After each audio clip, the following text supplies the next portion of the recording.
Good afternoon, everyone.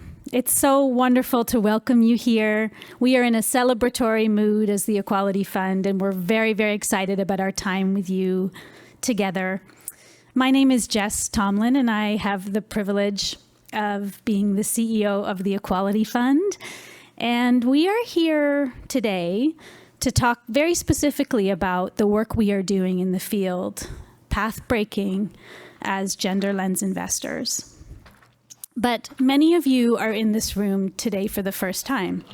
You're in the Equality Fund room for the first time. The Equality Fund is something I want you to walk out of the room today and feel very, very proud of. It is a global innovation for the world that has been seed funded by Canada, that is striving to invest in human rights organizations and women's movements throughout the world. We were launched 5 years ago. And what we are trying to do is deploy all the forms of capital at our disposal in service of gender equality. In the last 5 years, we have moved $100 million to 1,000 partners in 100 countries.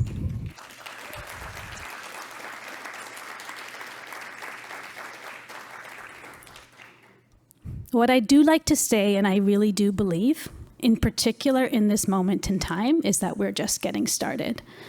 The thing we have only begun to unlock and understand is the power of investment as a tool for shifting power and moving systems in order to improve the betterment of women throughout the world. So we are gathered here today. Not a wedding, but I do like to say that sometimes, make it feel ceremonial. We are here today to listen to an incredible panel who are going to do some more deep thinking and analysis on why gender lens investment is not just important for how we build our future, but actually makes an incredible lot of financial and investment sense. So I wish to welcome you here. We have in our midst members of parliament, including newly elected ones. Welcome, welcome.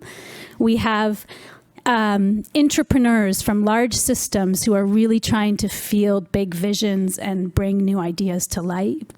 We have the Government of Canada in the room who took a big bet on the Equality Fund by investing $300 million into the Equality Fund to seed this idea for the world. We have senators, we have thought leaders, we have decision makers. There's a lot of power in this room. And I invite you to welcome that full power. And we have many, many different people in this room from various parts of the world who also call Canada home. So with that, I bumped myself off the moderator role because Ilse Chernick is here, and she is really the queen of the universe, in my opinion. Obviously, you agree. But Ilse, we are very, very privileged that Ilse has an incredibly esteemed background. This slide deck doesn't even cover it, I'm sure, as you know. But I have the privilege of having Ilse guide our investment decision making as we move into the future as our chair of our investment committee. It's important to mention that Ilse has worked very, very closely with our Toronto Foundation colleagues, many of whom are here tonight, today, this afternoon, this morning. What are we? It's been a long week. But Toronto Foundation has worked alongside the Equality Fund for the last 5 years to incubate us and help bring us to life. And there are many folks in the room who've been part of that journey with us. So with that, I will pass to the esteemed Ilse, and thank you very much and welcome.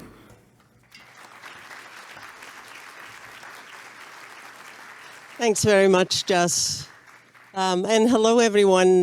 We're delighted to have you with us today to talk a little bit about this one side of the Equality Fund's work. But what is so unique as a model is that the Equality Fund was really envisioned with this dual mandate.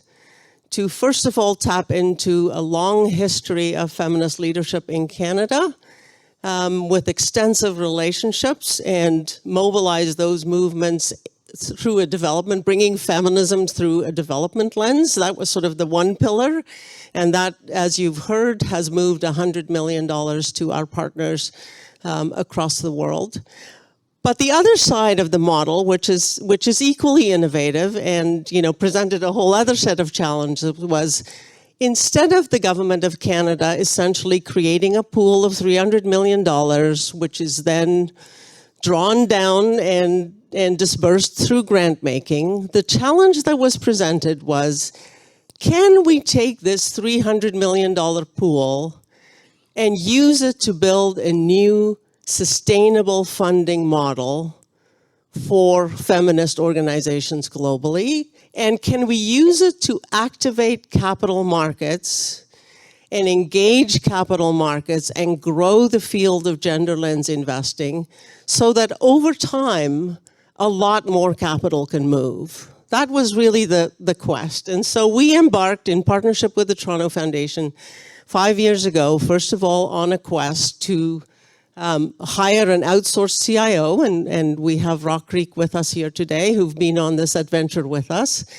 And we are now at a very interesting 5-year point where we have visibility on how the field has evolved. Obviously, globally, outside of our work, we have a 5-year investment picture. Along the way, we've identified gaps, and we've created some new products to fill those gaps. And the really exciting part is we have supported women fund managers, because any of you in the financial sector will know that despite the proliferation of new funds in the world, the number of women fund managers has remained static for 2 decades. And we have invested in very, very interesting high-impact businesses around the world who are advancing gender lens and are women-led and built by women in all the corners of the world. So it's a pretty interesting view, and we all just came out of 3 hours of a deep dive on the portfolio, and that's partly why we're both tired and really excited. But what we want to do today is to give you just a little bit of a picture of how this story has unfolded, and maybe what might be next as we get into this field. And so with me here, we have Jackie Evans, who leads the investment strategy for the Equality Fund. She obviously helps to guide all of our investment activities and works very closely with RockCreek and the Toronto Foundation team. But she's also the champion of building the gender lens investing field. So our ambassador to asset managers and asset holders globally. We have Diana van Masteeg, who's here from Europe, and she has built this very interesting organization called Equileap, which has really pioneered a new way of looking beyond just how many people are on the board, at the gender diversity of firms globally, including in emerging markets. And so that's a very interesting and pioneering story by itself. And then Ronnie, who's been part of our OCIO team right from the beginning, and has, and he even admitted to me this morning when we embarked in the fall of 2020 to begin to put this $296 million from the Government of Canada to work. Those of you with a memory will know it was a bumpy market. It was a pandemic, and a portfolio like this had never been really developed. So, we were not quite sure exactly how this would land. So, and Ronnie has been a steadfast supporter of that whole process along the way. So, but Jackie, let's start with you. Tell us a little bit about the vision for this investment pillar of the Equality Fund and how you've seen it evolve over time. Thanks, Ilse. And it's a pleasure to be here. And thank you all for coming today. It's really wonderful to see the variety of attendees. And thank you for calling me an ambassador. I've never really thought of it in that context, but it's very hard to sometimes articulate exactly what the investment pillar and its function is within a large a nonprofit like Equality Fund, which is a very core, strong mission on the grant-making side. But in some ways, it's precisely that. It's really thinking through how can we be an ambassador to many different intersections and fields. So one being working with asset managers and explaining to them how you can think differently about gender factors within an investment portfolio. It's also talking to asset owners and other foundations to illustrate and explore together how you can mission align your portfolio in alignment with your core values around your foundation's objectives. And then finally, it's also thinking through how do we bring the activist voice, the civil society voice, to an investments, our investments function. And so working through that intersection, we've really tried to develop an investment strategy and an investments vision that is looking to transform about how, where, and to whom access to capital flows. That is sort of our core mission. And we have the benefit of capital to do that. So we have our $300 million endowment, which we have committed to invest 100% with a gender lens. And what I like to express is that we are here to, one, demonstrate that this is a viable strategy. It's a viable strategy to incorporate your mission alongside your investment strategy with your grant making. That is what is so critical and key about the investment or the Equality Fund model as a whole, is the coordination and the holistic framework that we work within the Equality Fund, intersecting investments, philanthropy, and our grant making work. So how that has been realized in practice is also through our evolution. So we started with an activated a portfolio of just under $300 million.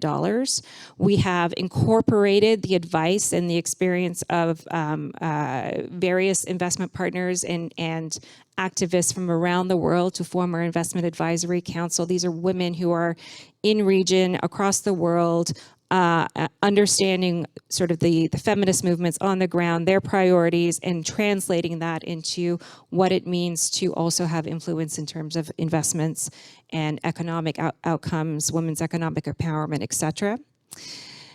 And the other thing that I wanted to highlight is that we also focus on innovation, right? We have part of our vision is also how can Equality Fund not only demonstrate, but innovate. And we have done that through the ability of us to seed with our capital new products that were not existing in market, that we feel are important milestones and important not only for our own portfolio, but for others. And so we want to use our capital to innovate in the space as well. And so some examples of that are in 2021, with RockCreek, launched a gender equality bond with the World Bank. So funding World Bank projects that have a specific focus on gender outcomes and impact. And so that is one way you can create a product that is new in market, that is really in alignment with investment objectives. We've also done that with a private debt fund as well, and our most recent product, the Global Equality ETF. So that's one area that we focus on is innovation. And then finally, in terms of executing on our vision, we always are thinking about partnership. And the role that we have to play with partners. And that is, as I mentioned, in the asset management community, working with other aligned foundations and partners, whether they be private foundations or public foundations. We want to be a partner with them and encourage them to invest with the gender lens as well. And then finally, also working very closely with our activist community, our feminist activists on the ground, holding us accountable. But so Jackie, the first question you would get, 100% gender lens, it must be concessionary, right? Most of us think about carve-outs for impact, small percentage on the side. So are we meeting our financial targets? How has the story evolved on the investment side from your perspective? And then we'll hear from Ronnie. Yes, so Ronnie's the expert here in terms of like the actual money. But I really do want to emphasize that the demonstration component here. We have demonstrated that you can have a fully 100% gender-aligned portfolio and be achieving market rates of return such that we can fund our grant making at the pace that we hope to, and hopefully grow it going forward, and ensure that we are a sustainable source of funding. In moments like these, especially, it is so critical that we are seen and we are able to provide that stable source of funding to our partners globally. They are at risk more than ever and more vulnerable than ever, given what's happening in the geopolitical context. And you can see on this chart, I think it's really important to see, not only has our portfolio grown, so we've grown our capital base from 296 to 330 million, but we've extracted $43 million. So $43 million of that has gone directly to our philanthropic, our grant making programming. And the rest of the returns are invested in investments that are in alignment with our goals and objectives on a gender lens investment standpoint. And that will be the foundation for our continuation and growth of our grant making going forward. So it's a really solid base. And this is such a compelling slide and demonstration of how you can have this, how you can design a portfolio in alignment with your mission. And it's a proof point that this is not a concessionary strategy. And so the mandate, I think, again, just to remind us, the mandate here is to preserve that original endowment pool, build the field by demonstrating, creating new products, demonstrating that you can actually flow capital with integrity into your mission area. And at the same time, in a responsible way, when the market is up, you have permission to, take a view of taking a little bit more out, or build a buffer for when times get tough, so that you can then step up your grant making, but with a long-term view to preserve the pool. And of course, this is just the beginning, as Jess said, right? So we have now demonstrated that this model actually works. So Ronnie, I'm going to go to you. Talk to us a little bit. You've been with us right from the beginning. How has your own expectations of this portfolio shifted? What are some of the products that you particularly feel are important from contributing to both financial returns, but also to the impact side? And then, of course, the question that I think is so interesting from your perch at RockCreek is, you see a lot of other endowment portfolios, both in Canada and elsewhere. So give us a bit of a view of how you've grown with the portfolio in terms of your own thinking about what's possible. Yeah, thank you so much, Ilse. First of all, thank you so much for having me here. It's always a pleasure to go back to Toronto and Canada, definitely in these times of periods. As Ilse was mentioning, we have been working together with the Equality Fund since day one. First of all, with our partnership with Toronto Foundation. Maybe a couple of remarks. First of all, even if I go and talk to people around the world, even had the discussion with Diana, it's very unique that you have like a pool of money of $300 million Canadian dollars, and that would mean completely dedicated for this particular cause. I think there's no other example out there in the whole world. Is that, it's fair to say that that's one thing, So the first concern that we, of course, had when we started having this relationship, we better not mess up, yeah? Yeah, a lot of pressure, So, what do we need to do to make this work, The first thing that we realize, of course, when we try to make it work, there are not products out there. There might not be all products out there that are fully gender lens, with a fully gender lens investing approach. That's the first thing we encounter. That is one thing. So that's something that we had to overcome. We had to work on to create. Now, just by way of background. So I work for the RockCreek group. First of all, the RockCreek was basically a spin out from a team from the World Bank, led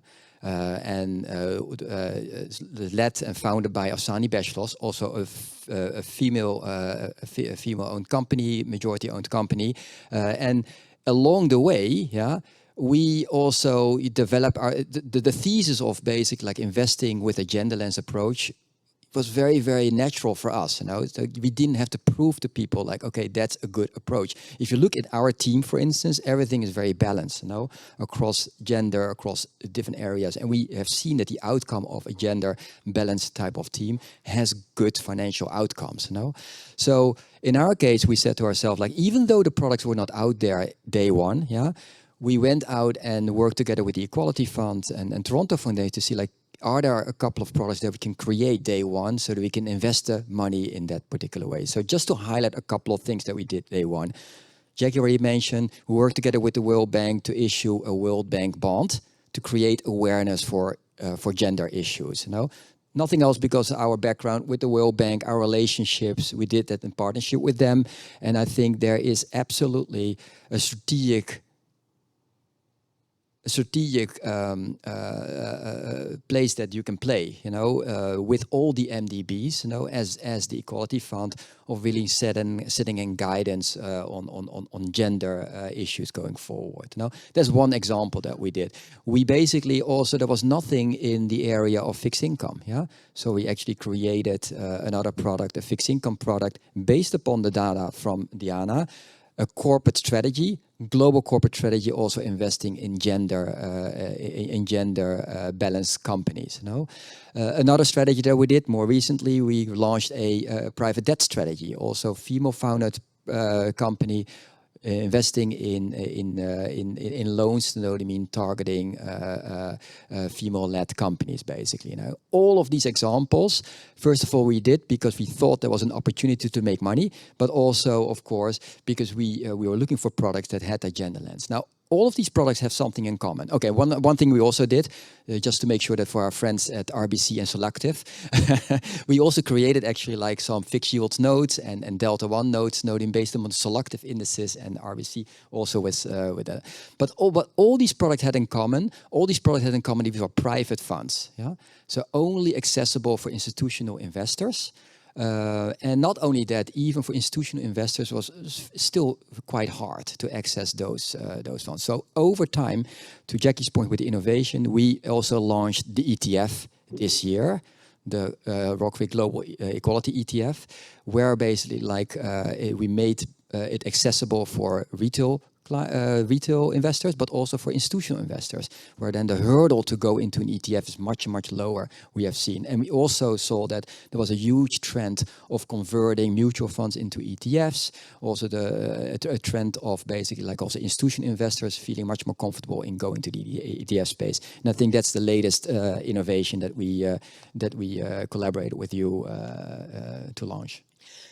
And the ETF is really important as a milestone for the Equality Fund because, as you mentioned, Ronnie, up to now, we took care of our portfolio, but now for the first time, we also have the ability for others to come and co-invest with us. And that could be somebody from their Wealthsimple account or their Equibank account, or it could be, from an endowment of a foundation, anywhere, right? Not just in Canada, but elsewhere in the world. So very important. So Ronnie, can you talk a little bit more about the ETF? Because the ETF and the products that you've mentioned is one of the differentiators of the Equality Fund portfolio is it has a little bit higher exposure to emerging markets.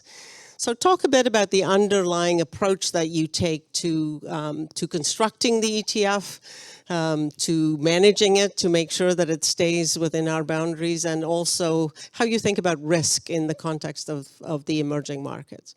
Okay, so on the ETF, what we went out there and looked at what are the products available right now in this particular landscape. And you can take a look at yourself. And I don't want to make light out of those products, because I think the fact that people that are launching products with this theme is already a great feat. However, one thing that you see very much so is that, first of all, global products, they still have investments all the way up to 70-80% in the US. Yeah, you open basically like the top positions, you still see the same names. The Nvidias, the Microsoft of the world, the Amazons of the world. A reoccurring theme, even in basic like gender lens product. Those themes were continuously coming up. Emerging markets, they were not even allocating to emerging market itself.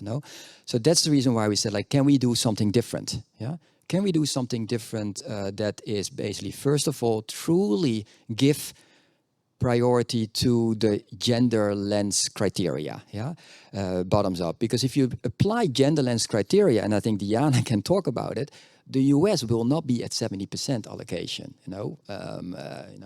and actually, like emerging markets, there are emerging markets that are basically like making huge advancements in gender balanced from a company perspective.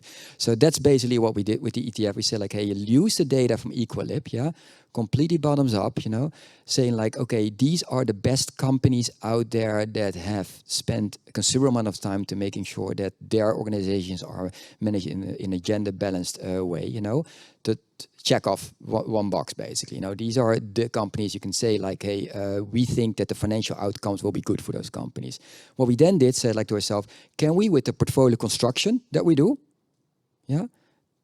come up with a product that is diversified across all markets, and giving investors that global equity exposure, So that's what we basically did with the product, saying to ourselves like, okay, come up with a product diversified across countries, sectors, and region, and securities that can still give you global equity exposure. Now, if you look now under the hood, right now about 35% allocation is to the US, About almost 10% allocation is to emerging markets.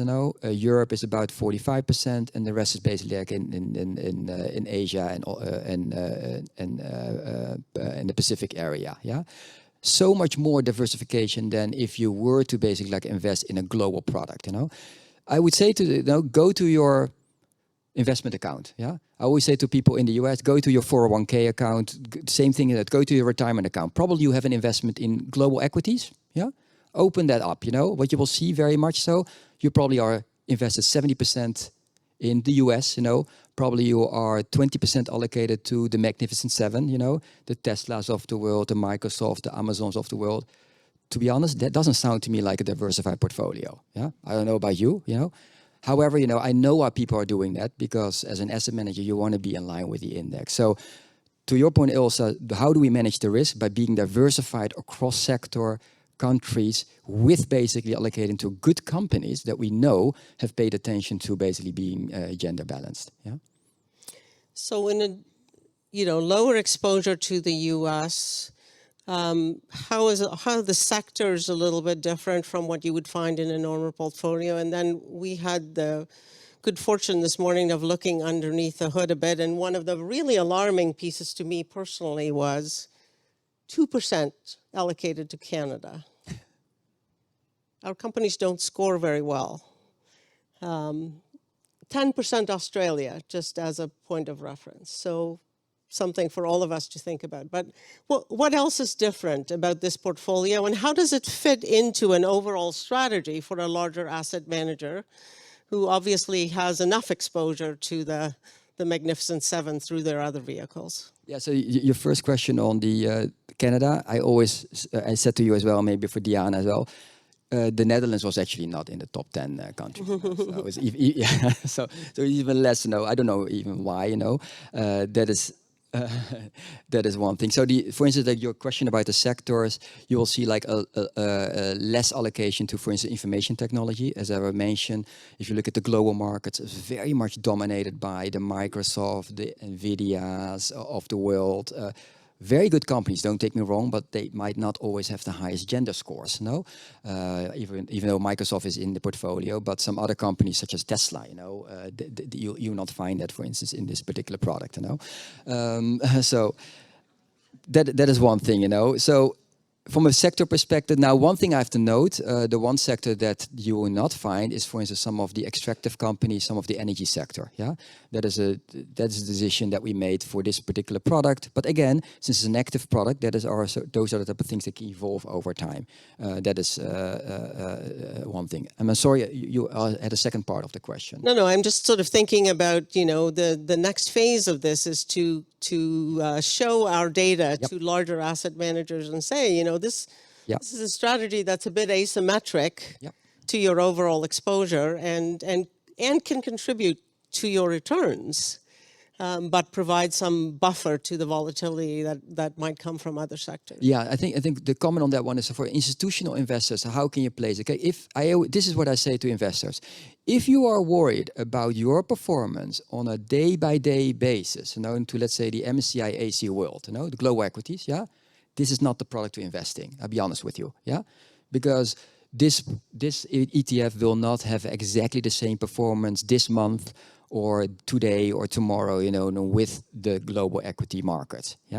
However, over medium and longer periods of time, I can show you as well that the return of this portfolio can be higher, and not only that, with even lower risk profile. So if you are an investor, institutional investor, and you do not have, let me be honest with you, you do not have the balls, yeah, to not allocate 70% to US, yeah? Oh, I'm so sorry, you know what I mean? So oops. Okay. Okay. They have balls. Because if I were to say courage, you know what I mean? Like you guys have courage, you know? Okay. It's okay, okay. All right. Help me out here, Diana, I know. All right. If you do not have the courage, yeah, to invest, let's say, if you say to yourself, like, right now, if you say, like, if you're investing in 70% in the US, no, if you say, like, you probably, if you have the courage to say to yourself, like, I'm going to invest all my equity of the US to Europe, yeah, more power to you, you know, great, you know, but I think there are not that many investors are willing to do that, you know. Now, this is a product where we take away that decision for you, yeah, yeah.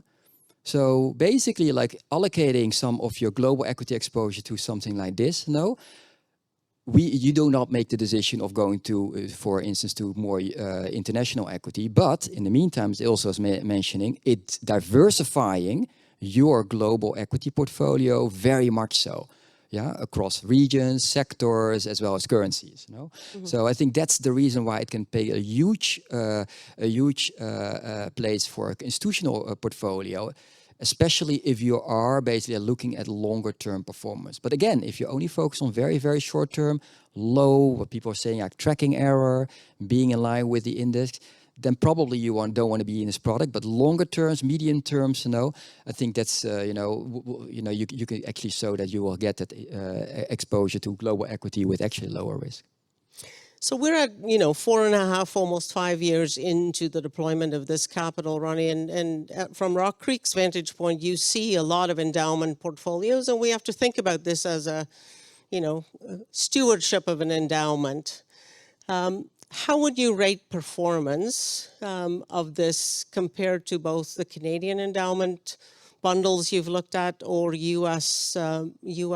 collectives, and reminding ourselves that this is not, it doesn't have a mission carve-out, it's 100% aligned. Yeah, that's a good point, because of course when you embark on the journey, you always feel like, hey, are we gonna do the right thing, And right now we have data 5 years into the relationship, 5 years into managing the portfolio, 100% mission, gender lens focus.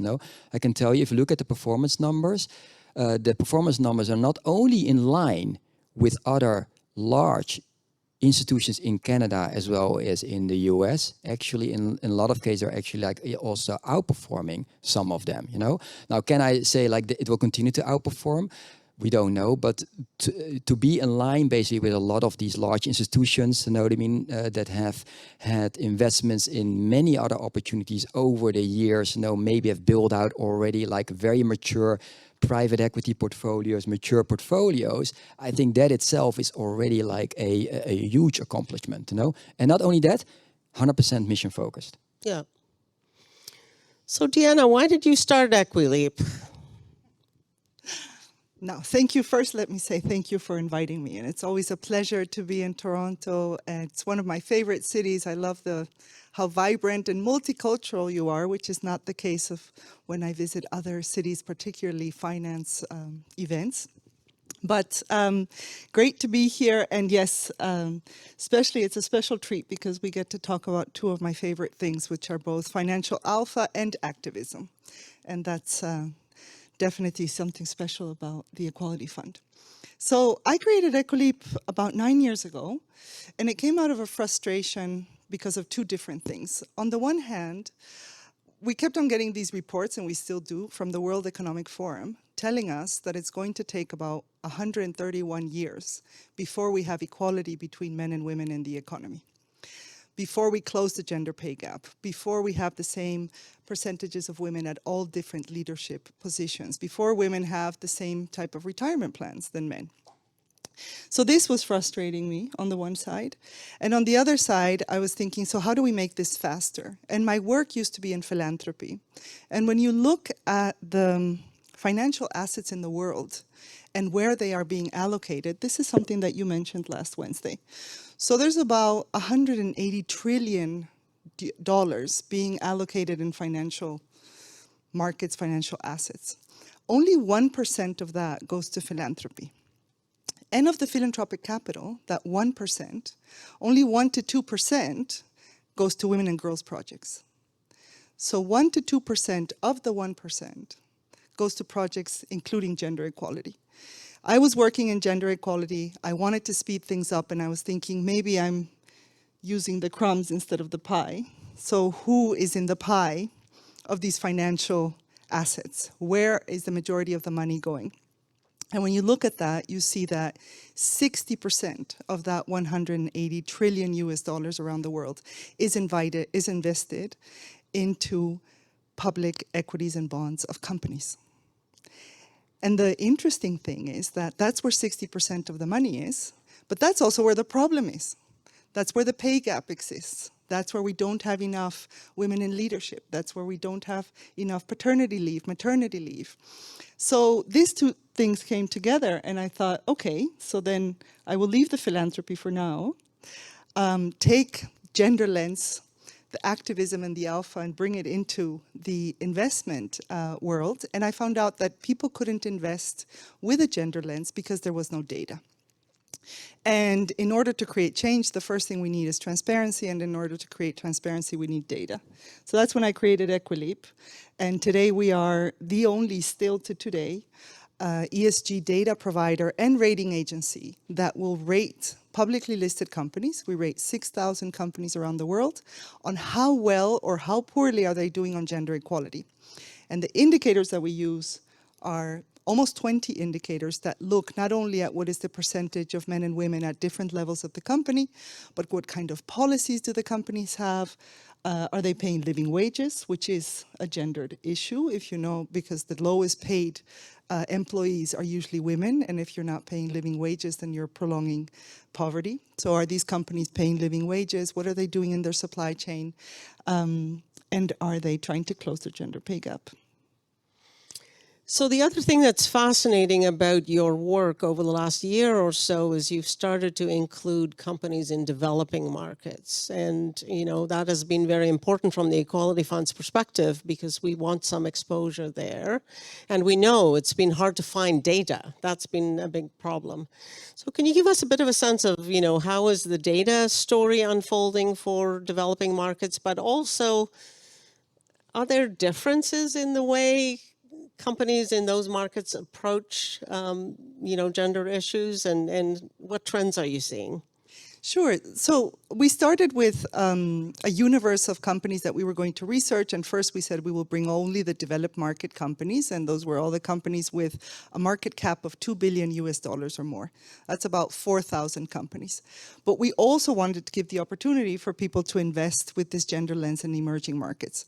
So what we did is, for those of you who know indices, we went to the MSCI ACWI index, which includes about 25 emerging markets. And we said we will take all the companies in this index and start researching them with the same methodology. Our methodology is country agnostic and sector agnostic. So we will look at a company whether you are a French makeup company or you are a steel Singaporean company, and we will research you the same way and score you in the same way. And we have been analyzing the data of the past few years to see what the differences are.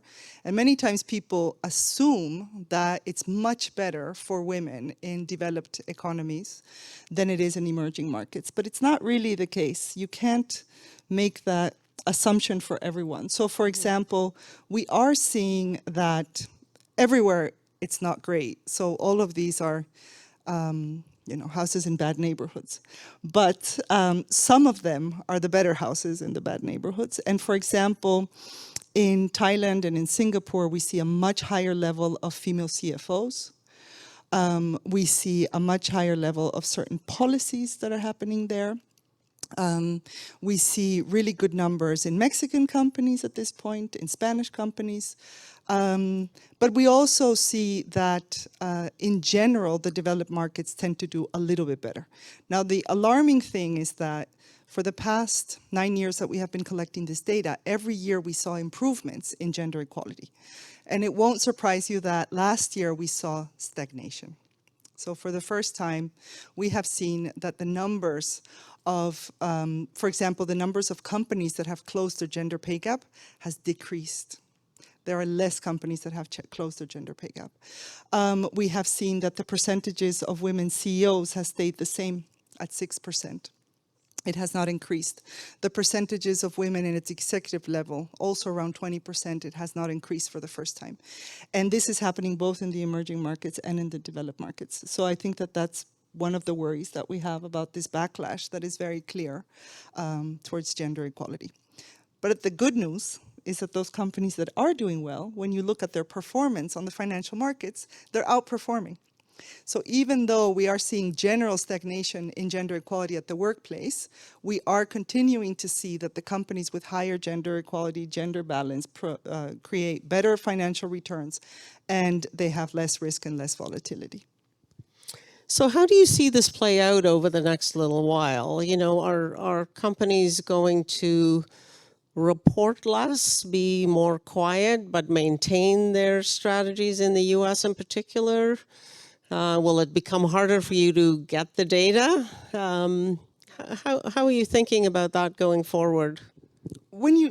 It's a really good question. And when you look at specific countries, we can already see some sort of trends. So, for example, well, one that everybody is talking about, the companies in the United States, which are listed in the US markets, what we are seeing is less transparency. So already my team was telling me that 12% of the companies in the US are not reporting anymore that they have supplier diversity policies, which kind of makes sense given that the US government is saying that that type of policy is discriminatory against people who are not women. So we will probably see in the United States less transparency. I don't expect that we will see companies changing what they do if they believe in it. If it was a company that put a DEI project because they thought it was cool and they thought they wanted to do it and they really didn't believe in it, they will get rid of it anyways. But for the companies that truly believe that gender equality is good for them, it's good to keep the best employees, it's good to avoid a leaky pipeline, it's good for morale, those companies, I believe, will continue to do the work of promoting gender balance and gender diversity, but they might not talk about it, which means that they will score lower in the gender equality scorecard because our scorecard does tilt towards transparency. So if you're no longer telling us if you have a policy, you will get less points. But then we're seeing other legislation around the world, which is very encouraging. So we are seeing legislation around, and I never remember the full acronym, but it's the Task Force for Social Diversity and Data. And this task force is asking all companies to be much more rigorous about being transparent on their social data. We're also seeing countries like Japan, which is now forcing all Japanese companies to publish how many women they have in management and to publish the gender pay gap. The Japanese are forcing this through legislation. The French are forced through legislation certain quotas. The Spanish are forcing also transparency in the pay gap. So I think we will balance out what's happening in other countries where gender equality is still in fashion and what's happening right now in the United States, which I think is a wave and it will come back. Yeah. I'm going to ask one more question and then let's have 10 minutes or so of any questions that might be on your mind. There's a mic there. Jackie, I'm going to go back to you. We've talked a fair bit about public markets, and I know from your background you always keep an eye on the private markets, and those of us who are focused on impact, it's sometimes easier to see impact in the private markets. So talk to us a little bit about the strategy going forward to bolster private market participation. So I think one thing that is important for us to highlight is one of the things that we did when we talk about innovation is we developed our own gender lens investment criteria. And this criteria, and we work with RockCreek on this criteria, was really to create a framework for us to assess how we can look at our private portfolio in particular. Gosh, that's a bit of a tongue twister, where we are looking at, similar to sort of what Deanna does on the public market side, but an in-depth, comprehensive view of how you can assess gender alignment with public or private investments. And so we developed a framework where we were looking at how are our investments in private funds and in venture capital funds and private equity funds supporting three areas. One is, how is it increasing access to capital for our target population? So how many women are being employed at the portfolio company level? And if possible, are you serving markets that are target markets in terms of the products and services that they're offering? The other area that we looked at is how are we supporting and scaling products and services for our target populations. We have a thesis that is based on investing in thematic sectors that have a disproportionate impact on gender equality outcomes. And so this won't come as a surprise, but we have identified sectors such as the care economy, healthcare, financial services, clean energy, clean water, food security, and sustainability as target sectors that we want to support our investments in private equity and credit to support. And then the final area is how are our private investments addressing structural inequalities? And this is both at the fund level. So we want to invest in funds that have women fund managers who have women decision makers around the investment committee level. And I see a lot of amazing women fund managers here in this audience. So thank you for coming, and we'd love to hear from you. But also thinking about how those fund managers are asking their portfolio companies, what are you doing about the policies and procedures that you are employing within your organizations to address structural inequities? And that's around things, these are pretty basic policies and procedures around anti-harassment policies, fair wage policies, similar to sort of what Deanna is doing on the public equity side, thinking through what are you doing to address pay gaps and pay inequity within your organizations. And so we use that as a way to assess and evaluate our private investments. And we do see this as a really critical area going forward, that we can curate a really interesting portfolio of private investments and private in funds that are really best in class in terms of their gender alignment. And so we have started to develop, alongside with RockCreek, a pipeline of opportunities and investments in fund managers who are in alignment with these objectives. And as the portfolio grows, that is the one area of our portfolio that we are going to be ramping up, albeit in a paced manner, ensuring that we have balanced vintage risk, et cetera, that we will intend to grow. And we really want to seed and support those managers, ensuring that they're successful, also providing enough capital that they can actually reach milestones whereby they can be attractive to other institutional capital as well, because that is really sort of the critical point for a lot of these managers, where they need the runway to be able to deliver on their thesis. Yeah. Any questions? Yes. Yeah, maybe come just so people can hear. That'd be great. Hello, Senator. Hello, Jess. Thank you so much. It's really wonderful to be here. I'm Mary Lou McPhedran, independent senator here in Canada. And I'm having a flashback when Jess Tomlin was sitting on the couch in my office in the Senate talking about this idea. And I, to myself, thought, that's brilliant, Jess, but really? And here we are 5 years later. So I really want to pay tribute to the incredible work, and thank you for the panel. My question goes beyond the investments that we've heard about today. Could we hear a little bit more, and I recognize that not that much time has run, but could we hear a little bit more about indicators for impact and outcomes? So I'll speak from the perspective of Equality's Fund's portfolio. So that is one area we are getting started with, and we've got now a couple of years where we work with RockCreek to use our gender lens of criteria to start creating a baseline and a framework for us to understand the impact that our portfolio is having. Now, recognizing that impact is a spectrum. There are certain investments that we've made within our portfolio that have a much greater impact than others, and that would be with anyone's portfolio, in fact. I mean, you are not going to have as much of an impact necessarily with an investment in a public equity as you would have in a private capital investment.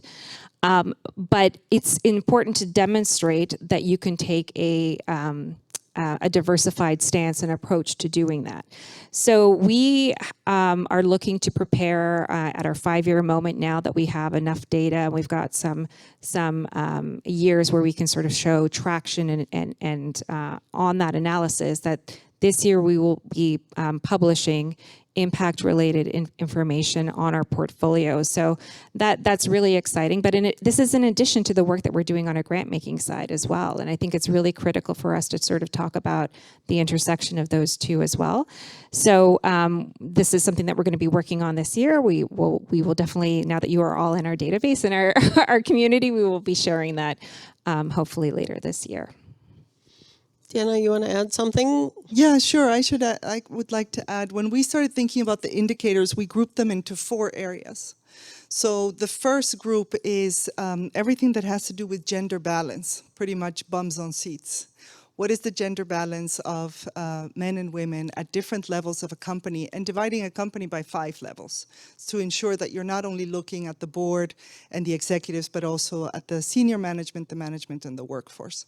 So that's this gender balance. And for us, impact really is very clear when you get to a 40 to 60%. So when you have anything around 40 to 60% men and women, that's when you've reached the highest score. And this, sometimes companies don't like this, but if they surpass the women, more than 60%, they get less points in our scorecard. So we're not giving points for more women, we're giving points for gender balance. So that's very clear for us on those indicators. And then the other indicators are grouped into pay equity and work-life balance, which are very important indicators when you're looking at living wages, the pay gap, paternity leave, maternity leave, flexible working hours, those are all there.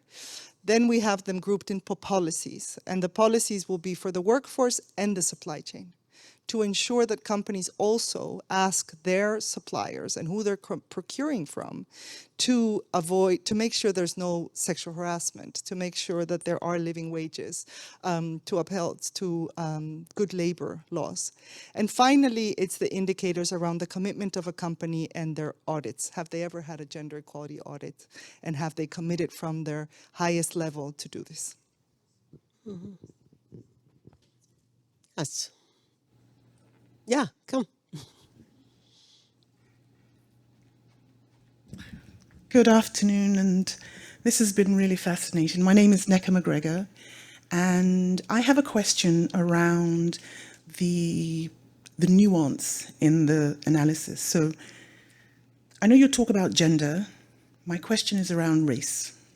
My question is around the experiences of some women having access and opportunities less than others. So white women have greater access than Black and Indigenous women. So my question is, what are companies doing and what are you doing around holding companies accountable for the racial imbalance? No, I love that question. So when we started with gender alone. And we said we're going to go look for data around gender, and we didn't have a race intersection. But this is not enough, because we know very well that particularly for the pay gap and for leadership positions, if you just lump women together, you will get a number. But the moment you separate white women, Latina women, African American, Black women, Native American women, the numbers really, really go down. So there's a clear link and intersection between sexism and racism. So 2 years ago, we started a new social equality scoring, and it's our race and ethnicity scorecard. So we have a new one where we haven't discussed it today, but that one looks at race and ethnicity, and we have started with the US-based companies. So we're researching right now the top 500 companies on that, and we can tell you then numbers like the percentages of Latina women at the executive level or the percentages of Black women, and also what companies are publishing racial pay gaps. And we hope to expand this into other Anglophone countries, I think it's going to be. So then we will expand probably to the Canada, the UK, Australia, and then we will try to expand to other ones. The thing that I didn't mention about Equileap is we're a company. So we sell our data. So we can only do more if we have revenues and if we make profits. And so we're not counting on grants. And up until now, we're able to break even, make some profits, doing the work on gender equality and some racial equity data. But if we want to continue, we have to grow as a company. Mm-hmm. Ronnie, anything you want to add to how RockCreek thinks about this? You work with a lot of disadvantaged founders in the US. Yeah, this from an investment point of view, the way we look at it, because it's a tough issue. And I think, first of all, if you look at our clients, certain clients, the clients have they're on a different spectrum. You know, some clients are more on one area, one is a focus on a different area. Definitely equality around race, gender balance, it always comes up, you know. So what we have done in our investment process, we mainly invest through investment managers, yeah. So part of our due diligence process, what we've installed is that for any manager, for us to engage a relationship, we need to have all those statistics, yeah. All the statistics on from an ownership structure, the organization structure, what is basically the balance across all different categories, you know? And I think that's the first thing that we thought like we could do. First of all, trying to get the data, yeah? Now, of course, that's not where it stops, you know. Now you have to think like, how can we use the data and can it be part of our investment process? But that's the first thing that we did, you know. And right now we have seen the fruits of our labor from that is that now we can incorporate it in any of our reporting. And not only that, we can also guide certain clients to certain investments that maybe are basically like promoting more diversity across their whole organization, not only on gender, but also on other DEI categories. And I'll just jump in here too, because we have done actually quite a bit of work on this area as well, because we wanted to ensure that the frameworks that we were using were intersectional and not just, and so addressing a broad section of other ESG priorities and SDGs. And so we've actually prepared an intersectional analysis of our gender lens and criteria to understand where each criteria intersects with looking at social as well as governance, as well as environmental. So often, you know, you could actually view gender alignment as an entry point to addressing a lot of structural inequities with investments as well as addressing things like, climate objectives and environmental objectives, as well as broader structural inequities in organizations. So, you know, many companies who are looking at having better gender alignment or score well in gender alignment do often have stronger policies and procedures in place to ensure that there is stronger, racial equity within their organizations. So, in fact, it is actually, gender can be an entry point to understanding those areas. Great. Thank you very much for this talk. My name is Fumi. I work with Serona Asset Management. And earlier in the conversation, Diana had mentioned that in terms of the gender equality, there was a stagnation in 2024. I was wondering if you could speak to it a bit more.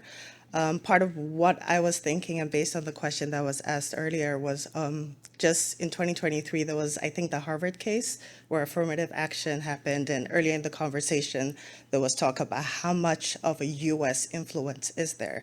So I'm just wondering, did you see any ties perhaps with your data and possibly that case or other things that have happened? Could it be more kind of economic that things have happened in the world recently.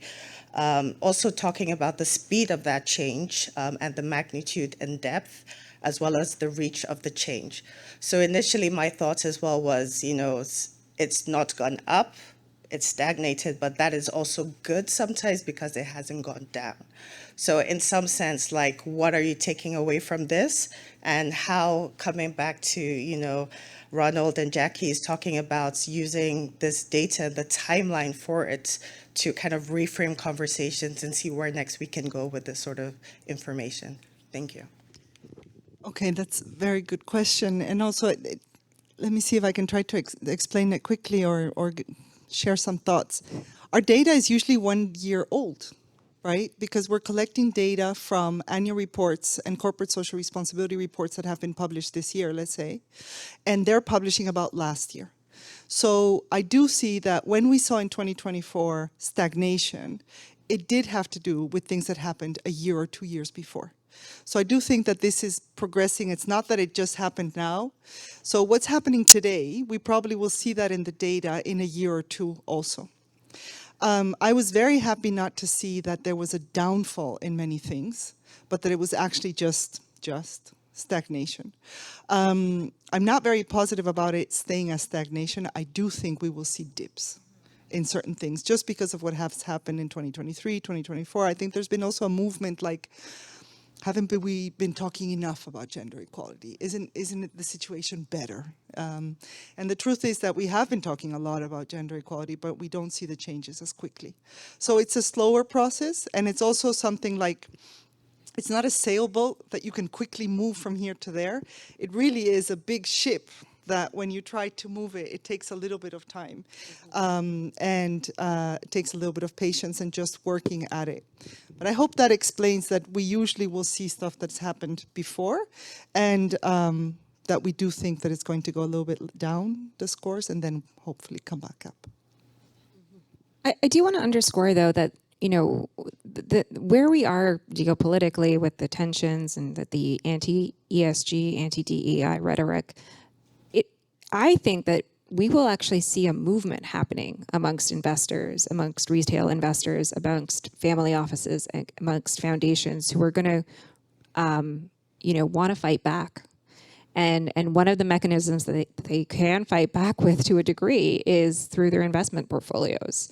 Mackenzie Scott wrote in December specifically on this topic about how she wants to ensure that when she is taking money out of her portfolio, that her portfolio is also focused and on investments that she feels proud of, right? And so there's a movement that's happening now where people are looking at all aspects of their lives, but in their money and where their money is coming from and where their money is invested, and ensuring that there's alignment with,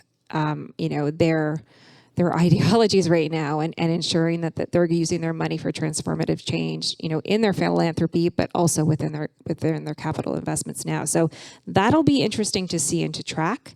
But it could also, in some cases, some large institutions could also go the other way, right? So I think you'll probably see a bit of a bifurcation between purpose-driven investment that's being illustrated at the foundation and an individual investor level versus what the institutions are doing really out of fear for persecution from certain governments, let's say. Which brings us to one more question. Shall we do one more? Sorry. Thank you, everyone. My name is Alana Heskia. I'm a consultant. I work with a lot of companies and social enterprises on growth, one of which is investment readiness, and a lot of founders getting ready for their first round of investment. What I have found across the board is that a lot of my clients don't even know that this world exists, that gender lens investing exists, that impact investment exists, and at least here in Canada, the ecosystem is actually quite healthy and vibrant and strong. So my question is maybe more for Jackie, Ilse, around Equality Fund's partnership ecosystem and how you're able to kind of get to the last mile, because I understand that only a portion of your portfolio actually goes directly to the companies, but I'm thinking more about the demand side of like how you get to the demand side for people, for, the entrepreneurs to say, oh, this actually exists and I'm going to go after it, because I find that there's a knowledge gap.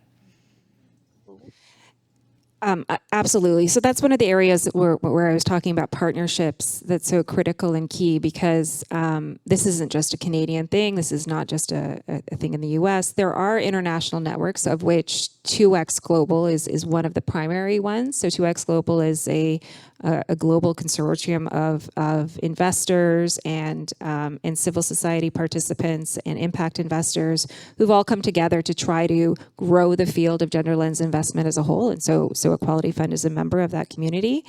It's one of the ways that they're doing that is trying to, they have a program where they're trying to educate actually venture fund managers, right, to understand how they can gender align their portfolios and what are the criteria that you should be looking at. It's kind of similar to what we're doing as well. And that is one way. Like, I think if you are having fund managers who are assessing the gender impacts of their portfolio, they may not necessarily have a specific mandate to invest in women entrepreneurs, but if they're going out and understanding that, there's an untapped market here of underrepresented women or founders in the venture community, like they receive whatever 2% of venture funding or even less. That's a huge opportunity, right? So I think it's about reframing investor mindsets. Frankly, having more women at the table in terms of investors is also going to have a huge impact. And so that's another way that, as a community and creating and transforming capital markets, we need to get more women into the investment field, more women into impact investing. So initiatives like that, I think, are pretty critical to being just creating more of an ecosystem for women entrepreneurs to feel comfortable and have accessibility to those markets. And just to, maybe perhaps of a bit of a home bias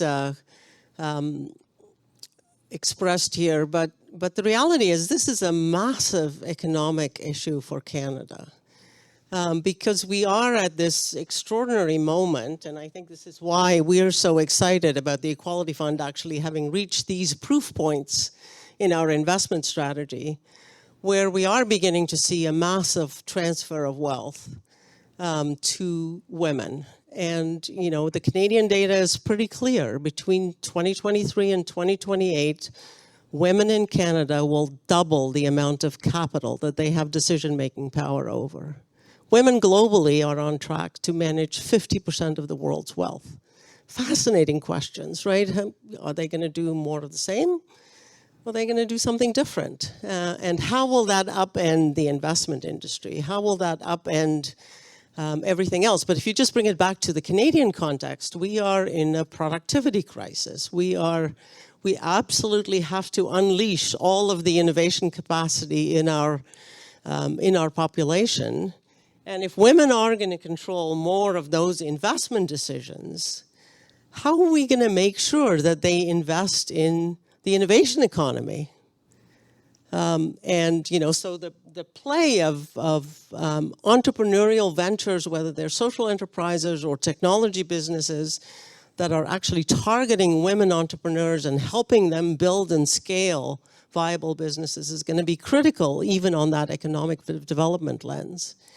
And so there's a lot of work to be done, but so much opportunity. And I think, just to close, because lunch is outside, and I'll hand it back to Jess, I think what you heard today is, I personally, as a board member, and I'm so, privileged to be a witness, frankly, to this really important global experiment. And we are at this really interesting point now where all these forces are being unleashed in the world, including a massive shift in capital. And women will have agency, financial agency, at a time when these headwinds are coming at us, right? For the first time, we're going to be at the table with financial agency. And we have the power to ask for something different from the finance sector. We can ask for different products. We can create different products that actually align with our aspirations from an investment perspective. And that's going to be the tipping point. And I think that's the invitation. And so from the Equality Fund's perspective, The really exciting next chapter of work is really, now that the investment pillar is standing on solid feet and the grant-making pillar is well established, we're seeing more and more of our donors starting to say, well, what about the investment piece? How can I participate on the investment side?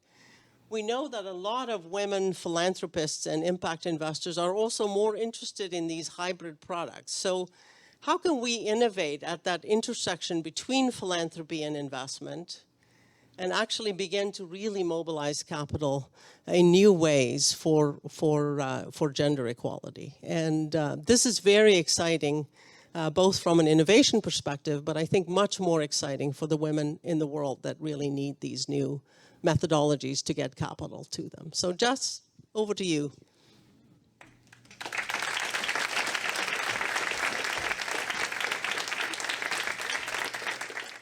We have this rule at the Equality Fund that you don't speak after. There's another woman in the room, Theo Soa, who is the co-chair of the Equality Fund. And you don't speak after Theo and you don't speak after Ilse. And here I am speaking after Ilse. Thank you. I think that was a beautiful close. And thank you to this panel. And thank you for being so thoughtful. And thank you for your questions. And please keep those questions going. I too had the privilege this morning of doing a much deeper dive into the investment portfolio. And fundamentally, what we're trying to do here is we're trying to deploy various forms of capital to their highest and best use. And sometimes that's funding through grants, underground safe houses for women fleeing violence in Iraq. And sometimes that's investing in portable incubators for women and children in Gaza. And we are going to deploy the full spectrum of capital, and we are just getting started. So, sandwiches await. Thank you for being with us today, and we look forward to chatting with you.